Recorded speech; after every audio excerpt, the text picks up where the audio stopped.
Have you been kind of stuck in the remake and sequel hole of Hollywood? Well, I'm just here to kind of help you guys with that. With this video, I kind of want to talk about some of the films that I think are underrated that have come out from this year. And I kind of want to list them and also kind of yap about some of the stuff that I really liked. And from here, I will continue to talk about these films through a lens where it's very palatable for a wider audience.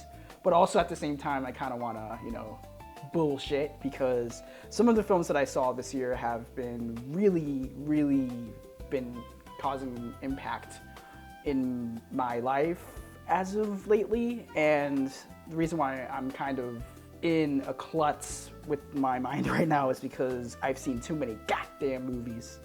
302 exactly as I'm recording this video that have come out this year. But yeah, man, like this year has been just so much art in my life, and I kind of want to share it for you guys. So let's kind of go slightly deep into some of the films that I've liked this year. So yeah, let's get into it. So starting with Alpha, which is directed by Julia Ducournau.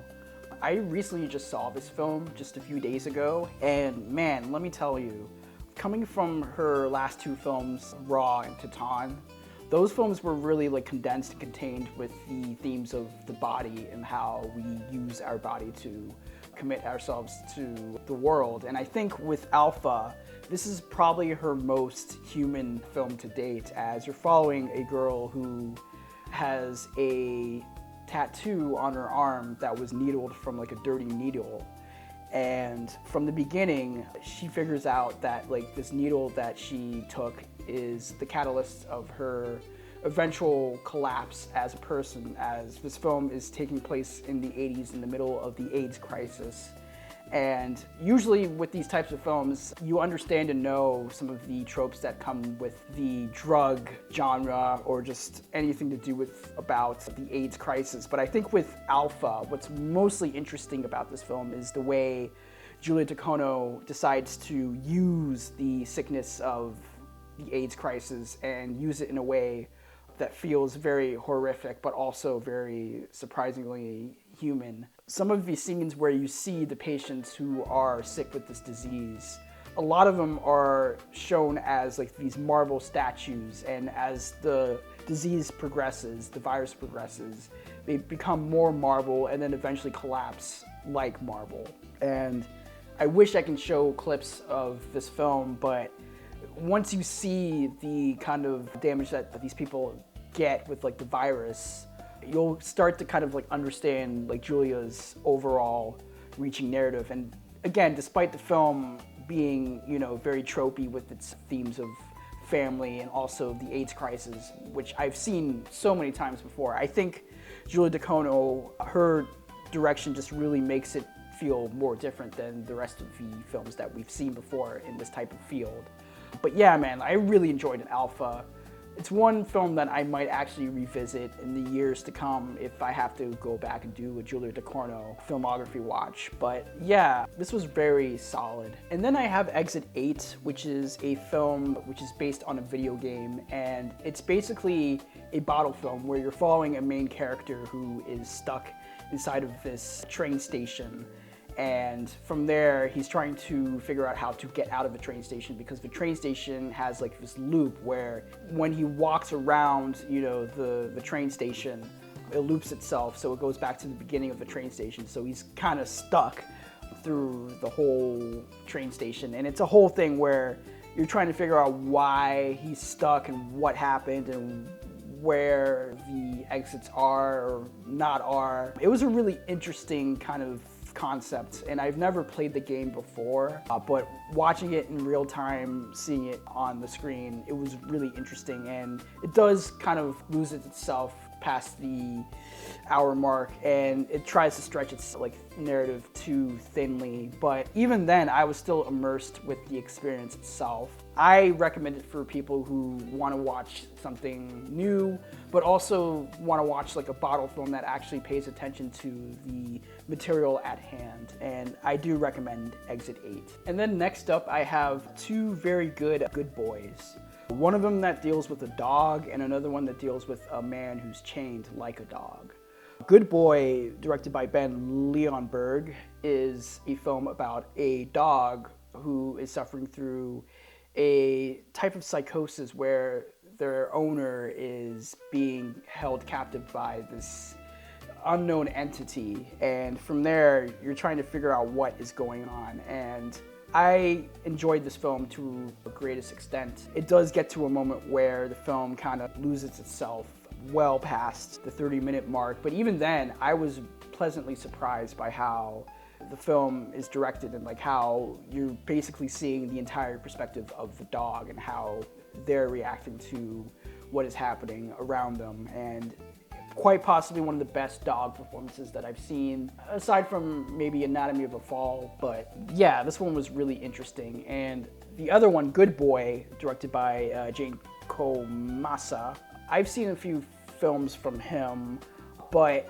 I saw this at TIFF, and I think I mentioned it around my like TIFF vlogs and the wrap-up video that I did. But this one was really interesting, and it was about a British bloke who gets kidnapped by a group of people on the countryside, and from there you're following this guy who's chained to this family, and he's trying to find ways to figure out the kind of like dynamic of the family, but also at the same time he's just full of himself, and he's very like belligerent. And yeah, this one was really grippy. It was a good solid thriller to watch in the morning while I was watching other films around that time. But yeah, it was really solid. But I do recommend both Good Boys. And then next up I have Young Mothers, which is directed by the Dardenne brothers.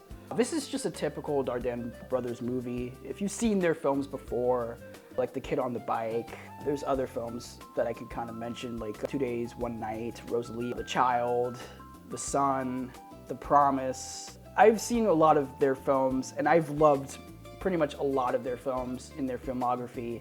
This one was kind of like their most middest film, and kind of like a predictable film. But the reason why I have this on the list is because even though it's predictable and kind of like just in the wheelhouse of Dardennes, I still really enjoyed this. And I think, again, it's probably because of the way they handle the material, because you're following these kids and they're in the adoption center, and some of the kids are kind of like going through a lot, especially one girl who has a baby, and then like the baby is kind of like going between a father and then her, and it's a whole thing. But yeah, like we've seen these types of like issue films before, but I think with the Dardennes, they never disappoint. I've never seen a really bad Dardennes movie. Maybe Young Ed, which a lot of people don't like on Letterboxd, but I kind of liked it. And I think it was probably because it provoked a lot of ideas about Islam and just the way people are treating Middle Eastern people. But yeah, it's still a good Dardenne brothers movie, and I think if you've never seen any of their films before, I wouldn't be opposed for you guys to watch this one as their first Dardennes movie. But even then, I still recommend The Kid with the Bike. I think that's like their best film, and also maybe The Promise. So yeah, The Kid with a Bike and The Promise are like two really great Dardenne brothers films that I highly recommend. And then you could probably get to Young Mothers a little bit later if you really enjoy their filmography. But yeah, this one was just really solid. I'm just glad they're still making movies and still making films about life and just children who are dealing with a lot of emotional problems. And then I have another film that I actually finally caught last week as I'm recording this video, and it's the film Eternity. I missed this at TIFF. I kind of wanted to check it out just for the cast and the concept, and it was one of those things where it was just conflicting with other films that I wanted to see, so I couldn't, check this one out. but finally saw it in theaters, and yeah, this one was just, it was just, you know, a little throwback to like the old times where we used to make a lot of low-key romantic films with high concepts. And this one is about a guy who dies and is taken to a purgatory state where all of his family and friends are in this like purgatorial state, and they're trying to figure out how to live their lives for eternity, as the main character, Miles Teller, dies and then reunites with his wife, who also had another husband before Miles Teller, and it's a whole conflict. And I thought that was just a really fun, kind of throwbacky romantic film that we usually don't see in this kind of current landscape right now. And I just had a blast with this. All of the performances are pretty solid, especially Miles Teller, who is an asshole in real life. But here, he's very charming. Same with Callum Turner and Elizabeth Olsen, and even Divine Joy Randolph, who I haven't seen since maybe The Holdovers, if I remember correctly. But she has a really great, serviceable supporting role in this film. But yeah, like I recommend it for people who just want, you know, a nice kind of vibey romantic film in their lives. Next up, I have Who by Fire, which is a Canadian-French film that I saw earlier this year. And this one was just basically about a group of friends who go on a vacation in the middle of the, I think, Canadian forest. And it's just a whole vibe where you're following all these characters and their interactions and their dynamics and just how they're like living in this like space while also trying to figure out what to do with their lives. It is a very long movie. It's like nearly 3 hours, but it is extremely engaging, and it's one of those films where it kind of like sits with you when you're kind of like watching it for like the first time in like the first like hour of the film, because it was one of those things where I was just like, oh man, it's like nearly 3 hours, like what's going to happen, and am I going to be engaged with just like watching these people kind of interact in this space? And nah, actually it was very, very like comforting, even though it does get a little bit like shouty loudy halfway through. And there's also like a really cool like dance sequence in the film, which I forgot the song that plays in that scene particularly, but I thought like that scene was just like the standout of the film. And then from there, it kind of like coasts a little bit, but even then I was still engaged by it. But I recommend this one if you kind of want to like watch something small and just also kind of like pay attention to like some of the technicality of like the direction and just like how this director kind of like moves with like the characters and the dynamics. But yeah, this one was really, really solid. Now, I have another film that is extremely underrated. One of those films that I've been following for quite a while. Like, I was looking for this film to come out for the past couple of years, and it was one of those like Oscar potentials films where it was just like, oh man, like this could actually be like an Oscar-winning film or something in like the awards circuit this year. And then it came out and Neon just completely dumped it and kind of like shot it in the head like a Sopranos bit. But I'm talking about the actor directed by Duke Johnson, who is the one half of the other director who did Anomalisa with Charlie Kaufman. And this is his live action debut, as this film is basically about a guy who is stranded in this like mysterious small town with no memory of who he is and what he did. And he tries to kind of trace his steps back to his hometown, where of course a lot of the people that see him don't know who he is. And this character played by Andre Holland is an actor who was in like small movies and had like trouble getting roles, but after this memory wipe, he's trying to kind of like recollect some of the stuff that happened to him before the memory wipe, and it's really hard to kind of just figure out why and how that is with his character. And yeah, man, this one was just really interesting because it kind of like felt like a throwback to like the old movies from like the 40s or 50s, where you're just following this main character who's down on his luck, but it also has this kind of like weird beat it toots mentality. But yeah, it's also kind of really, really strange, and it's one of those films where I'm glad I kind of like finally watched it and caught it at a perfect time, because this is one of those films that just completely flew under the radar, especially with Neon Slate. If you've been following, they've been on a roll, like cinephile on a roll, with a lot of the films in their lineup this year. Like It Was Just an Accident, Surratt, No Other Choice, The Secret Agent, those films. And once you get to like The Actor and Alpha and Keeper, that's where the bottom of the barrel happens. But yeah, man, I think The Actor was just a really interesting film, and one of those films that I'm glad I just caught before everybody else, or before nobody else. And the next film is also a type of film where you can categorize it as this had Oscar buzz. And this film is called Preparation for the Next Life. This is directed by Bing Liu, who did one of my favorite documentaries of all time, Minding the Gap. And this film is basically a directorial, dramatic, live-action debut film where you're following a Uyghur woman who has ties to the military, and she migrates to New York City to find a better life. And from there, this other guy, this white guy, played by Fred Heisinger, hops off of the bus from his place to New York.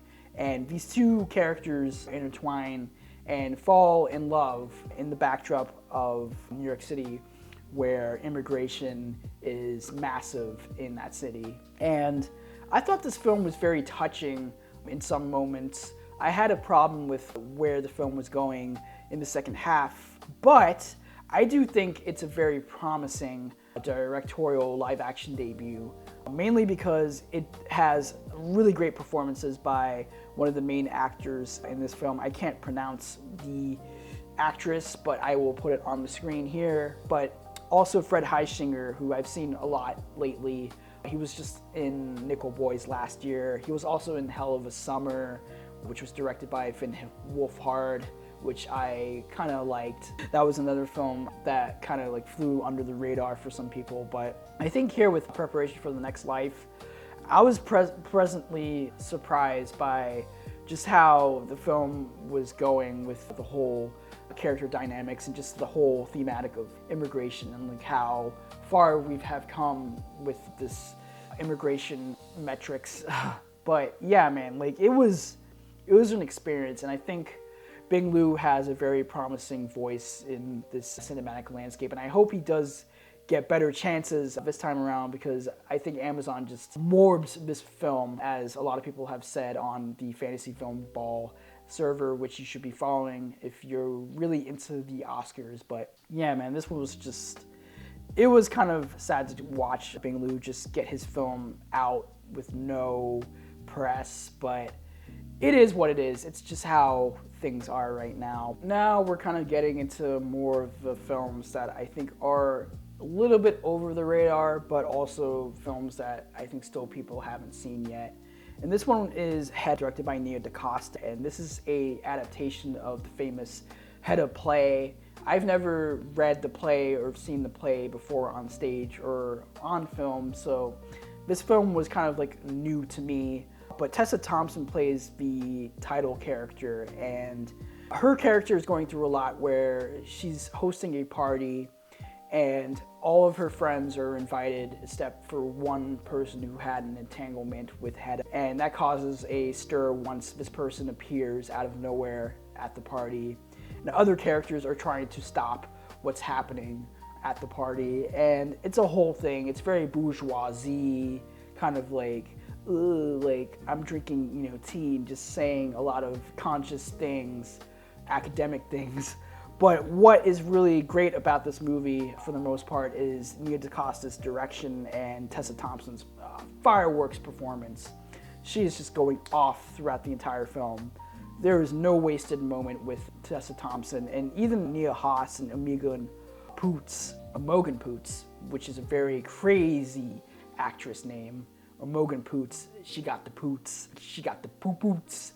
But yeah, man, like, their performances are really great. I did have a problem with the second half of the film, especially where it was going, but even then, I was still enthralled by the chaos that Hedda is going through in her party. But yeah, this was really solid, and it's out now on Amazon Prime, and it did get a nomination for the Golden Globe for Best Actress for Tessa Thompson, and I'm really happy about that. Hopefully Tessa Thompson gets more roles and more prestige in her career. Same with Nia DaCosta, even though she has a new movie coming out in January and it's called 28 Years Later, The Bone Temple. So I'm really excited about that. So yeah, I think everybody's going to have a great career. So next up I have One of Them Days.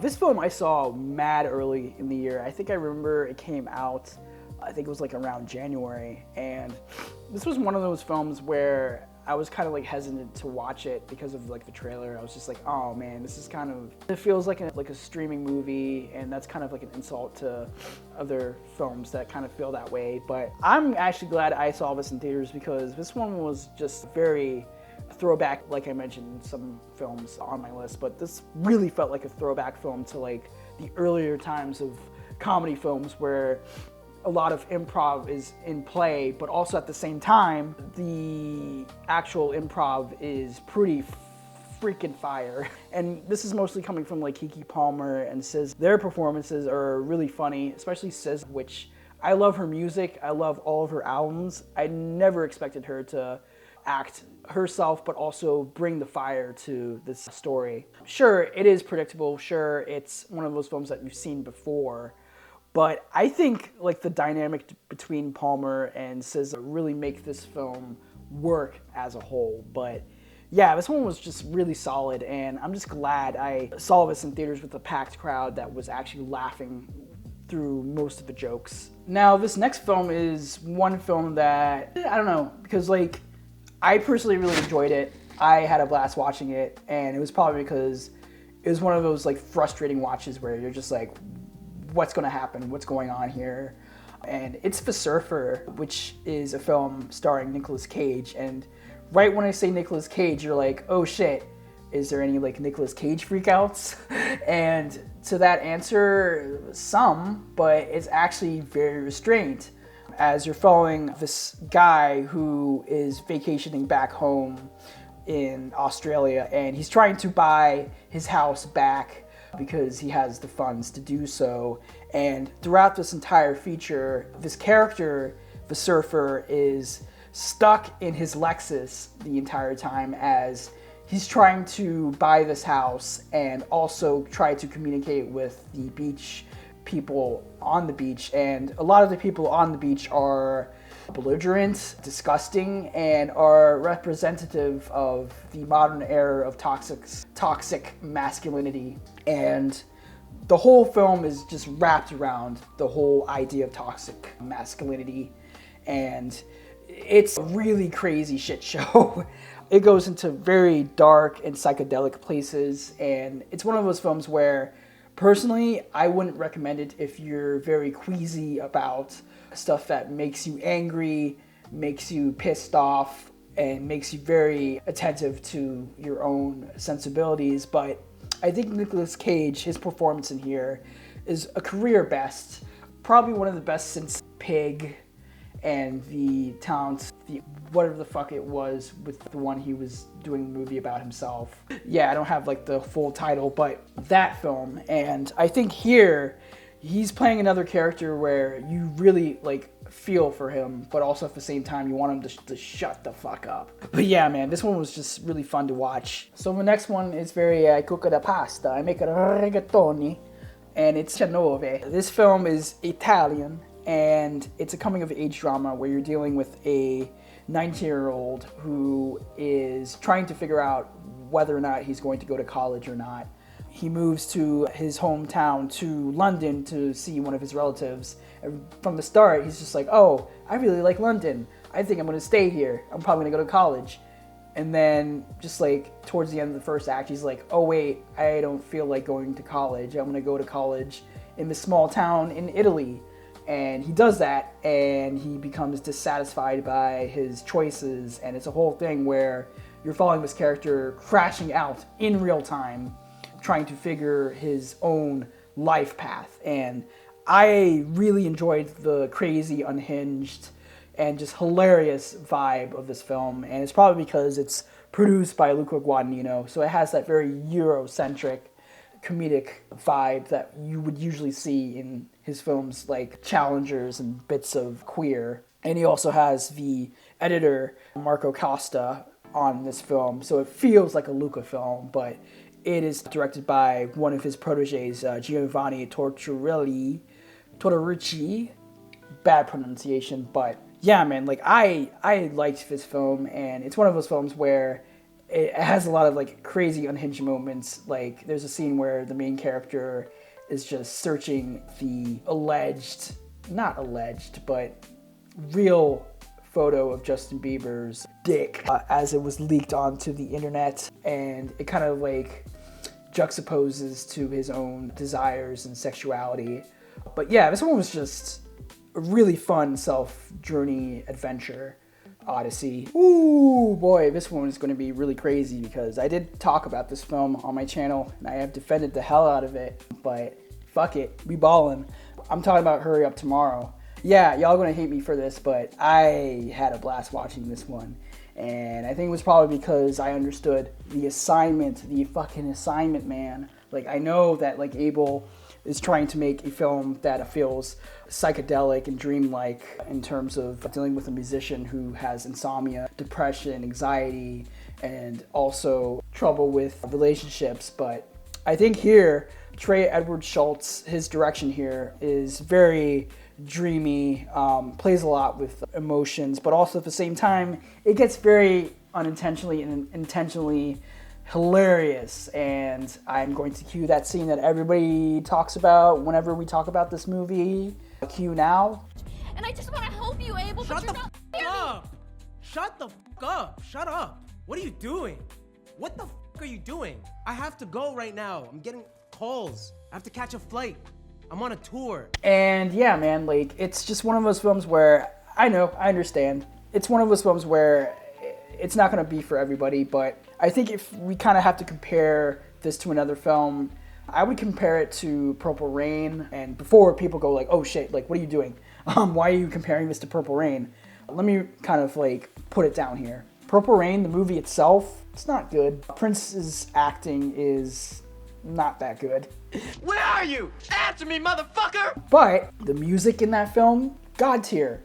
And I would say the same thing with Hurry Up Tomorrow, where, sure, like Abel's acting, it's slightly better than The Idol, which was a TV show that was also critically panned. But the music in this, and the way the music is used to move the kind of like themes and story in the film, it works. It just totally works. At least for me. But again, for some, it probably won't work for y'all. But that's why I kind of like think about Purple Rain.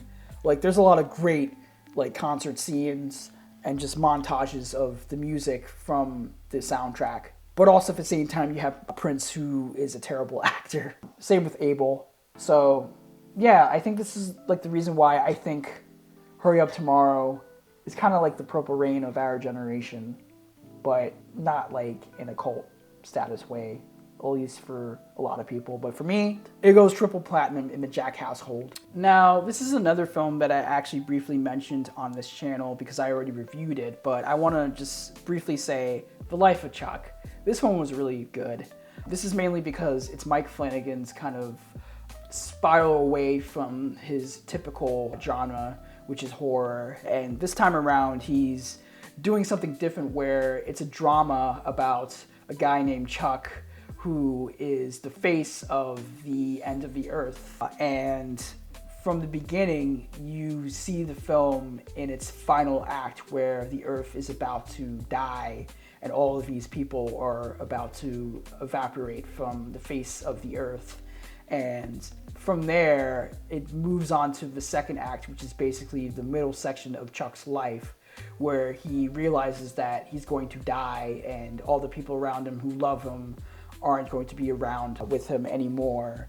And then it goes to his childhood in the final act of this film, where you're following little Chuck as he's living out his days trying to communicate with his friends and his family. But yeah, this one was very heartwarming.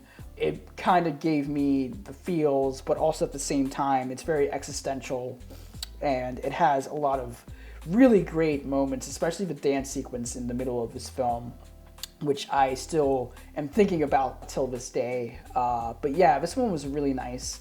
And if you missed it in theaters, I personally recommend it. Now, this one is actually really interesting because this is another recommendation from Nathaniel Ahart. He recommended this to me, I think, last year. But this film came out 2 or 3 years ago at TIFF, and now it's coming out in 2025. But I want to talk about You Are the Universe, which is a really low-key, small, indie micro-budget sci-fi drama about a space trucker who is the last person in the universe, and he discovers a cell phone call from a French woman, and from there these two characters are having a relationship through the phone, and it's a whole thing where he's trying to figure out where she is in space, and the whole movie is very contained in 2 locations, the ship and outside of the ship, where you're seeing the guy go out of the ship to do repairs or kind of look at some of the stuff outside of the ship. But other than that, this film is very self-contained. There isn't a lot of big like action sequences. It's more very lived in its own universe. And I think what this director has achieved with just this really small budget, I think it was like a few $1,000s, if I remember correctly. I will put the real numbers on the screen. But yeah, like this one was just fascinating on a like technical and like directorial effort. Like I was really trying to figure out how like this director made this film with like a really small budget and was able to make this film feel like a real sci-fi drama. But yeah, this one was just fascinating, and I think it's one of those films that I recommend mainly because of its production attainability. So the next film I'm going to be talking about is Plainclothes. This is another one that I actually reviewed on this channel, and it was like mad early in January because I caught this at Sundance Film Festival virtual. But just to reiterate, this film is basically about a police officer detective who is going undercover to criminalize homosexuals.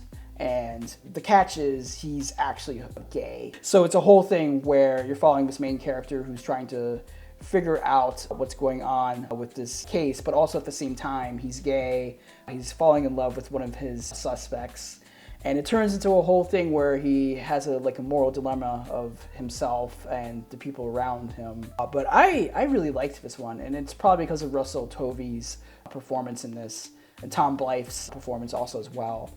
But this one was one of those films that kind of like snuck up on me, but also at the same time, I think the ending is where it broke me personally, not in an emotional way, but just like in a way where I felt kind of conceited. But even then, I think well before the ending of that film, it does have a lot of really fun and kind of intense moments.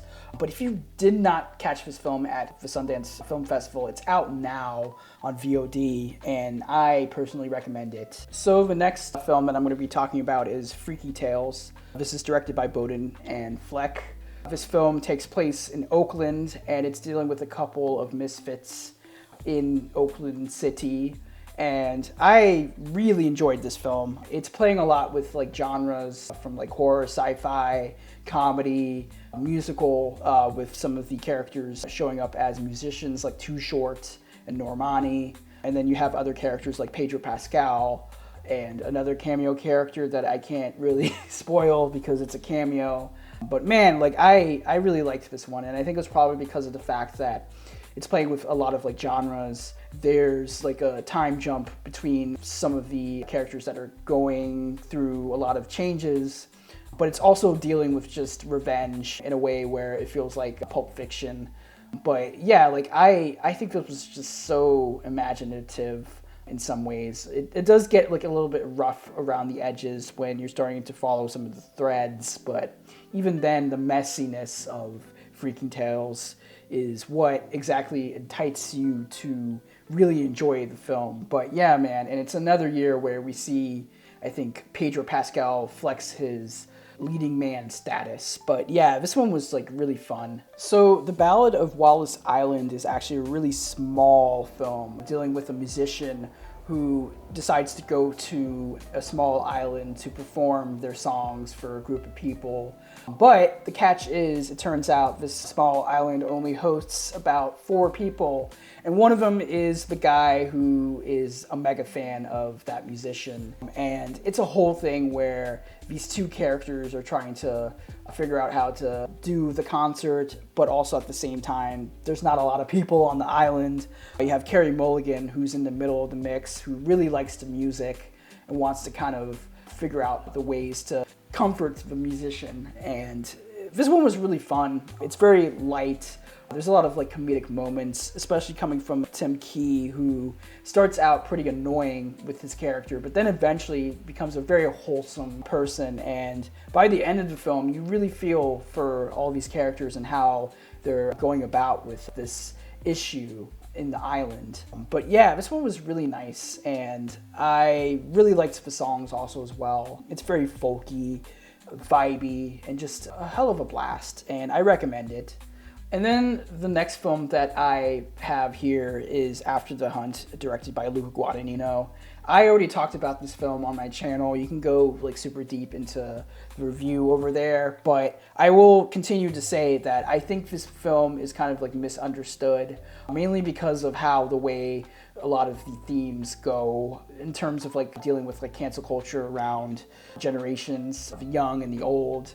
You have Julia Roberts and Andrew Garfield, who are trying to deal with the situation on their own terms, while Io Debris' character is going through the same thing, but is taking it in a way where it feels very Gen Z, and that clash just kind of explodes on the screen. And I think even despite some of the god-awful academic dialogue in some of the scenes in this film, I still had a blast watching this, and I think it's probably because Luca, he directs the shit out of this. It's very restrained, but also very European, and I love that shit from him. But yeah, this one was just one of those films where I think over time, in like 5 or 10 years, we're going to be revisiting this film again and really discovering a lot more about our world with this film. So the next film I want to talk about is I Swear. This is a British film, which is a true story about a young guy named John Davison who was diagnosed with Tourette's syndrome in the late 80s. And from there, in the beginning of the film, you're following him as a young kid who suddenly gets this syndrome, and he's trying to communicate with his parents with it. And it starts out very rough, where he has a lot of like the tics that you usually see with Tourette's syndrome. And then eventually it fast forwards to the late 90s, where he's living with this syndrome with his mother and the best friend's mother, who is also a nurse, and they're trying to communicate and also figure out how to mitigate the syndrome. But I really liked this film mainly because it pays attention to the syndrome. It doesn't make a laugh out of it. There is laugh out moments in the film, but even then, it still has a very humanist perspective, and it's mostly coming from Robert Ormeo's performance. It's very layered, textured, and has a lot of heart to it. And it's one of those films that kind of like flew under the radar, mainly because it did premiere at TIFF, but I missed the screening over there because there was just a lot of stuff that I wanted to watch. But I finally caught it later this year, and I was just pleasantly surprised by how moving this film is. And it's one of those films where if you're kind of tired of like the same tropey feelings of this subject matter, I think this kind of like subverts most of the troubles that we usually see like films like Radio and I Am Sam, where it makes a mockery out of those, problems. But I think here, I Swear is very like realistic, grounded, and like lived in. But yeah, I recommend I Swear. So with Magic Farm, this film is just a very light, breezy, independent film dealing with a bunch of videographers who are trying to make a documentary in Argentina. And it's very kind of like indie in terms of trying to see how like these characters are going to live out their dreams. You have like Alex Wolff, who plays one of the main characters, who's trying to make the documentary feel real, despite some of the subjects that you're trying to cover is actually fake. But this kind of reminded me a bit of the Kony 2012 controversy back in 2012, where, you know, there was this group who was trying to uncover the murders and killings of this guy named Kony, and it turns out a lot of the whole situation was just completely faked for monetary gain. Kony 2012! Kony 2012! Kony 2012! Kony 2012! And the outcome of that caused a lot of damage to the whole idea of like nonprofits. And this kind of deals with the same thing as like the characters in the film are trying to make a documentary out of something that's not entirely real, and of course to make it real. But yeah, this one was really interesting. It's very light, breezy. I recommend it only just for the lulz. So the next film I have here is Little Amélie, or The Character of Rain. This is a really small animated film that I caught finally after getting recommended it by a lot of people, especially one of our friends over here on the channel, Nathaniel Ahart.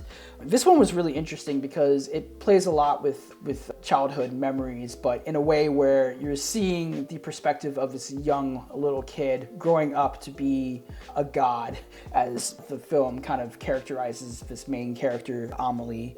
And from there, you're just seeing like the whole perspective of this character. There's moments where the character is really trying to figure out how to walk, how to express their emotions by talking, speaking, and understanding their environment. And it's also set in Japan, so like the characters are, I think, French, but are living in Japan to kind of, you know, understand the ways of Japanese culture. But yeah, like this one was really interesting. I had some problems with like the overall thematic, especially towards the end of the film, but even then I was really like wrapped up by the animation and just the overall wholesome vibes of the film. But yeah, I recommend this, and I think it's probably going to be like the light dark horse contender for Best Animated Feature this year at the Oscars. So the next movie I'm supposed to be talking about after this crazy costume change is Lurker. This film is sort of like a pop head's odyssey, mainly because it's dealing about fame and the dangers of fame. There's this retail worker who's working at his job, and a pop star just walks into the store and everybody knows him except this retail worker. And that causes a whole spiral of like obsession where the main character is trying to become famous and become something of a figure in the pop world with his videography. This pop star is at a moment where he has a close circle. Nobody else has gone out of the circle. So once this new person comes in, it's a whole spiraling conundrum. And I really liked this film. I think the way it was just tensely shot and directed really surprised me, and it's probably because it gives me a little bit of Safdie Brothers Uncut Gems and Good Time, but not in a way where it's just like yelling and screaming the whole time. It's more of like intense and very cringe-worthy moments. And Urchin, who I've seen before in a lot of films, especially Saltburn, gives one of his best performances of his career so far. And the other main character in this film, I've seen him in a lot of French films as of late, but this is another great performance from this actor, and he plays the character in a way where you're trying to figure out what his deal is, but also at the same time you relate to the notion of being seen and feeled in an area where you're just very alienated. But this one was really, really cool, and it does go into really dark and crazy moments near the end of the film, but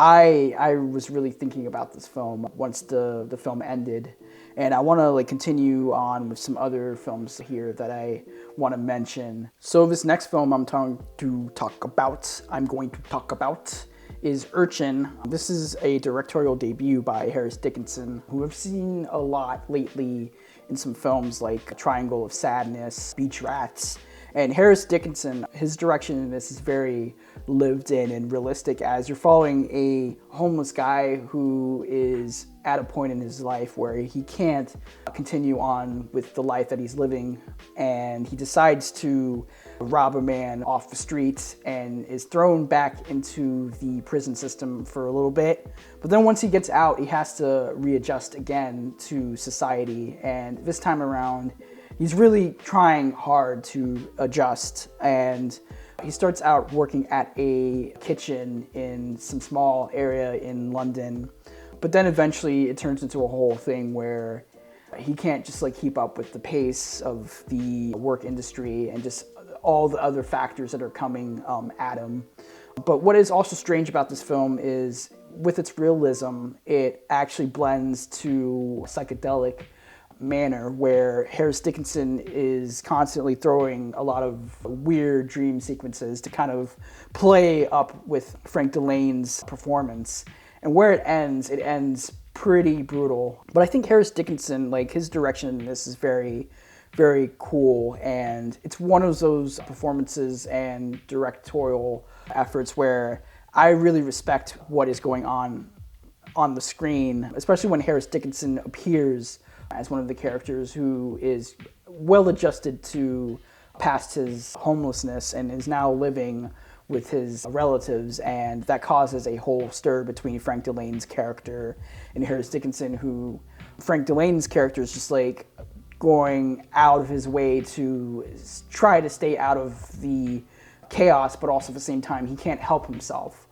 And when he gets really low at a low point, Harris Dickinson's character is just riding off of his pain and suffering, and he's trying to, you know, be the best man that he can be, but it's just a matter of, what's the word I'm looking for, jealousy between both of the characters. But yeah, like, this was really, really great, and it kind of reminded me of some films like from Ken Loach and the film Naked, which also dealt with fringe characters. But yeah, this one was really, really great. So this next film is actually an animated film that I actually jumped on while I was like in New York City for one weekend. I also did watch Urchin around this time, but it's Boys Go to Jupiter, and this one was really, really cool, where you're following like this 3D animated feature following a kid who lives in Florida and is a delivery person and delivers a lot of food to his customers. And it's a whole thing where he's trying to make the most money so he can move out of his relative's house, but it's hard because the app is doing some fuck shit and he can't reach his certain goal, so he has to take another job at this like weird laboratory where there's experiments going on. And it's really a film, an animated film that feels like an Adult Swim short extended to 90 minutes, but it has a lot of fun with the concept and just the whole general vibe.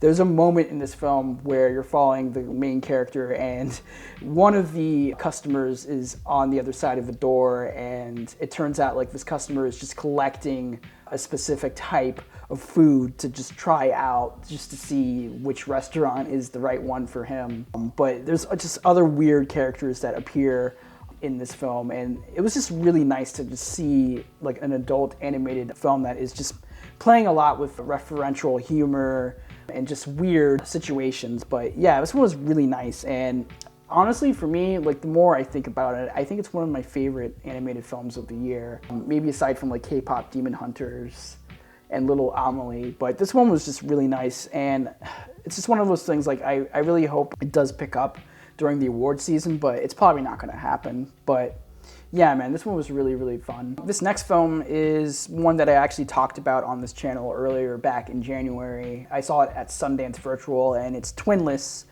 And this one was really, really interesting because it deals with two people who lose their twins, and they have to kind of like live through that pain. And by living through that pain, these two twins who lost their twins go to this meeting full of people who lost their significant twin, and they start having like this friendship, and then eventually it turns into a really dark, twisted friendship. And I don't want to spoil what happens with the twist, but I saw it coming, but also at the same time, it builds up to that point where once the twist happens, you really feel for both of the characters. Dylan O'Brien, his performance in this film is career best.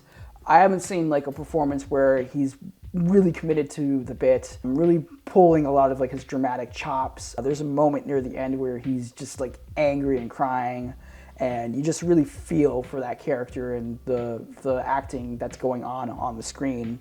And it's like a step up from like James Sweeney's directorial debut. This time around, he's actually really committing more to like the comedic moments and just the general like theme of the film, which is just the whole fractured society of friendships and how friendships usually just fade away once we become more and more distant from each other. And I think this film really plays into that.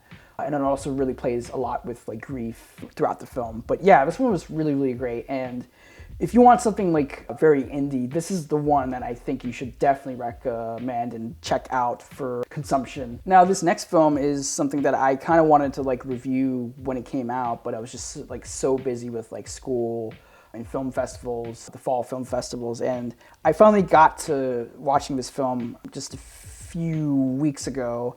But it's Roofman, directed by Derek Cianfrance. One of my favorite directors. He directed one of my favorite films, The Place Beyond the Pines.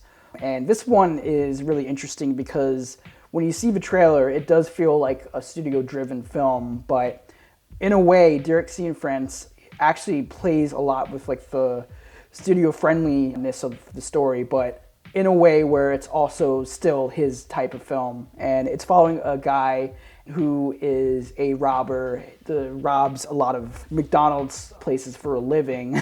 He's trying to like get money to feed his family, and eventually he sets sail for Toys R Us after his last McDonald's stint. And from there, he starts living in this Toys R Us. And the whole entire film is basically Channing Tatum living in this Toys R Us, trying to circumvent a lot of the situations that are happening inside of his Toys R Us, and also strangely falling in love with one of the employees, played by Kristen Dunst. And yeah, the film is playing a lot with crime and the whole landscape of crime and like how it operates and how it moves people. And it is based on a true story, a real person who actually went on roofs and decided to just like rob shit on the top of McDonald's roofs. And this whole story was just really, really interesting. And the main character, the actual real person, was very charming and very, hot. So when you see Channing Tatum play this character, you really believe in all the stuff that's happening to him and the people who are interacting with Channing Tatum around him. And yeah, this one was just, it was a really nice kind of throwback to like the early days of like filmmaking where we would make like these true story films, but it would also have like a point and a feeling and an emotion.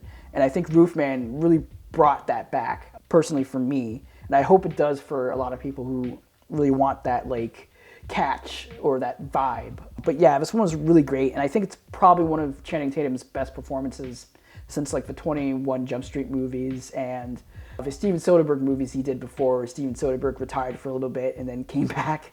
But yeah, this one was just really, really great. Now this one was actually really, really fun, and it's from a director that I actually follow, Michael Savino. He directed Splitsville, which came out this year, and this one was just a really fun, crazy screwball comedy about two guys who are in marriages that are falling apart, so they decide to open up their relationships and date other women, while the other women in these situations are trying to do the same thing. And it's a whole thing where the men and the women are clashing between the openness of their relationships. And this one was just hilarious the whole time. And sure, people talk shit about like Dakota Johnson and her acting abilities, especially like her whole deadpan delivery, but I think in this film, it just definitely works here. And I think it's probably because of just like how absurd the film is. And all the other characters, especially Adria Arjona, who I've seen a lot lately, especially with Hitman from I think last year or the year before. Her performance in this is also really, really sexy and great, especially once Dakota Johnson and Jonah interact with each other in this film. But this one was just, it was so much fun, and it does get like really ridiculous, especially in the middle where it's a whole extended fight sequence in the middle of the film where two of the main characters are just like wrecking the entire house. And it goes on for like pretty long, but even then, it's constantly just like hitting you with like gags after gags after gags. And yeah, this one was just so much fun. One of those type of like studio comedy films that is truly missing in the market today. And again, I keep reiterating, but they don't make movies like these anymore, but it's here, and I'm glad that they're still doing it. Now, this next film is kind of like controversial because it's been getting kind of like mixed reviews from people who have seen it.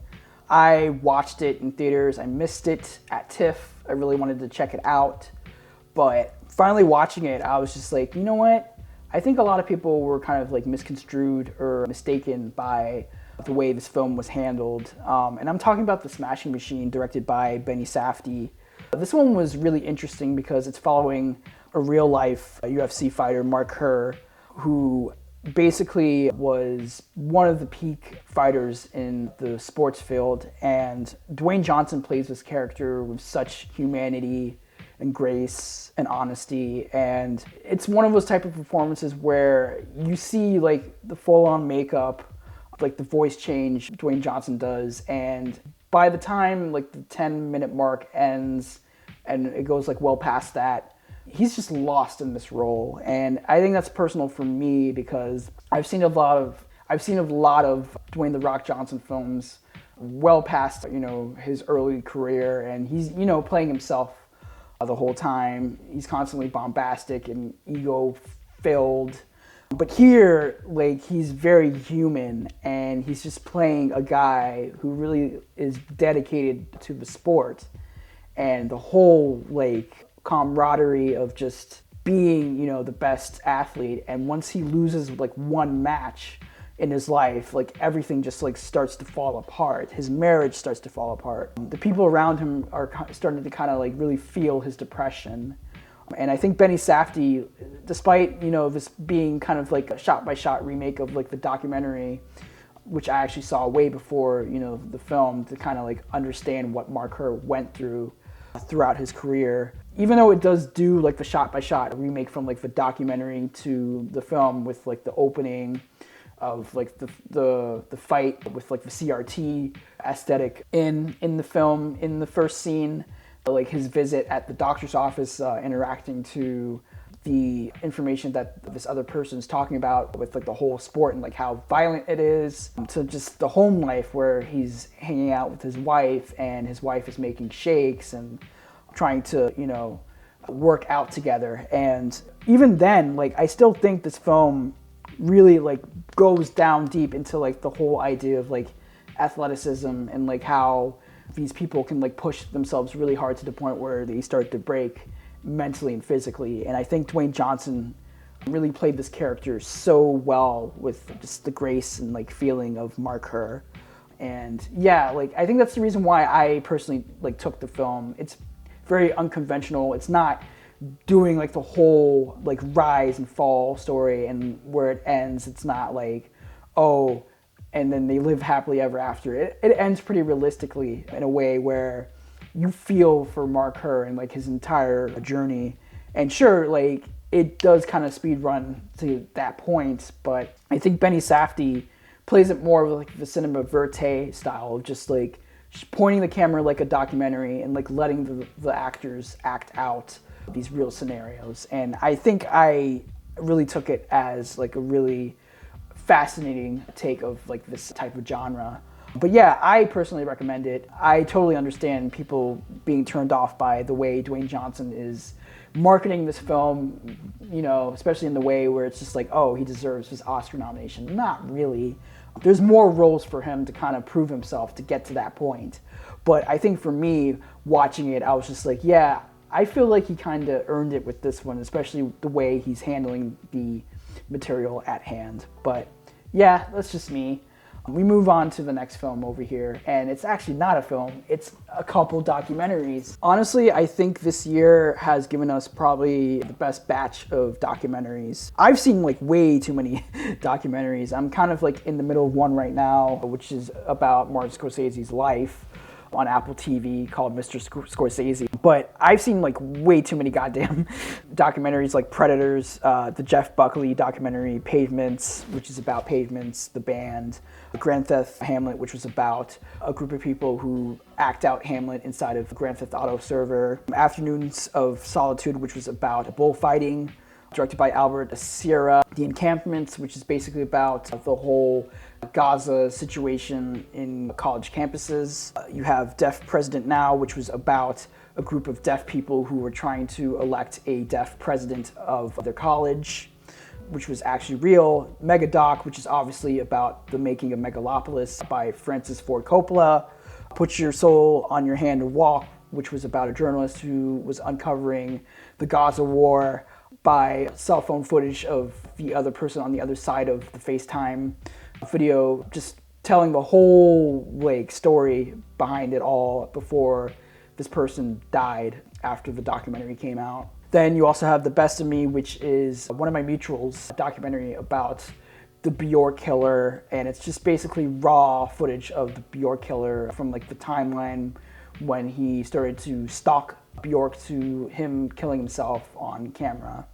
The Librarians, which is also a documentary about the book bans in America right now, especially in Florida and Texas, and how people are fighting off this current administration. Then you have Thoughts and Prayers, which is about school shootings and like how the whole entire gun complex is commodified and money owned by interest groups like the NRA. The Alabama Solution, which is about the Alabama prison systems, how the whole entire system's just corrupt and fucked up, and the whole prison areas are basically run by corrupt guards and police officers. Apocalypse in the Tropics is the aftermath of the Brazilian elections, Bolsonaro and his coup d'etat of the capital on January, I think, 8th of last year, if I remember correctly. But it was a whole situation where he tried to do the same thing Trump did with